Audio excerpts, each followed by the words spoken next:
대장동 50억 클럽 의혹과 관련해서 한 차례 구속 위기를 면했던 박영수 전 특별검사가 오늘 다시 한번 구속 갈림길에 섭니다.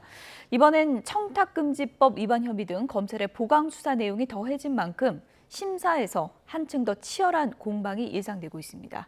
취재기자 연결해서 알아보겠습니다. 송재인 기자. 네, 서울중앙지방법원입니다. 네, 영장 심사가 몇 시죠? 네, 잠시 뒤 오전 10시 반부터 진행됩니다. 박 전 특검도 곧 법원의 모습을 드러낼 것으로 보이는데요. 박 전 특검이 이른바 50억 클럽 의혹으로 구속 위기에 놓인 건 이번이 두 번째입니다. 우선 박 전 특검에게 적용된 수재 혐의는 첫 번째 구속영장에도 적시됐던 내용입니다. 지난 2014년 우리은행 이사회 의장으로 있던 박 전 특검이 우리은행이 대장동 일당의 컨소시엄에 참여하거나 대출해주도록 힘써달라는 청탁의 대가로 거액을 약속받고 또 8억 원은 실제 받았다는 게 골자입니다. 다만 이 같은 혐의만 적용됐던 첫 번째 구속영장을 법원이 사실관계조차 다툴 여지가 있다며 기각하자 검찰은 한 달여 만에 다시 구속영장을 청구하면서 공직자의 금품 수수를 제한하는 청탁금지법 위반 혐의를 추가로 적용했습니다. 지난 2016년 화천대유에 입사한 딸이 이후 회사에서 대여금 명목으로 받았다고 했던 11억 원이 사실상 앞서 50억 원을 약속받았던 아버지 박 전 특검에게 지급된 거라는 판단입니다.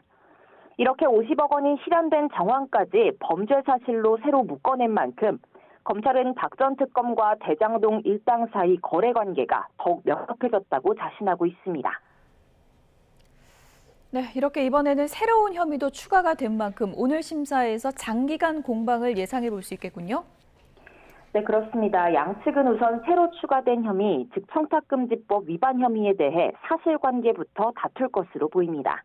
검찰은 박 전 특검의 딸이 회사에서 받은 11억 원 가운데 일부를 스스로 생활비 등으로 쓰거나 어머니에게 보낸 점을 들어 박 전 특검 측에 그냥 지급된 돈이라고 판단하고 있습니다. 하지만 박 전 특검 측은 딸이 회사에서 정당하게 빌린 돈이고 일부는 갚기도 했다며 위법성과 공모 사실을 일체 부인해왔습니다. 법리적인 공방, 즉 공직자에게만 적용되는 청탁금지법이 박 전 특검에게도 성립하는지도 다툼이 예상됩니다.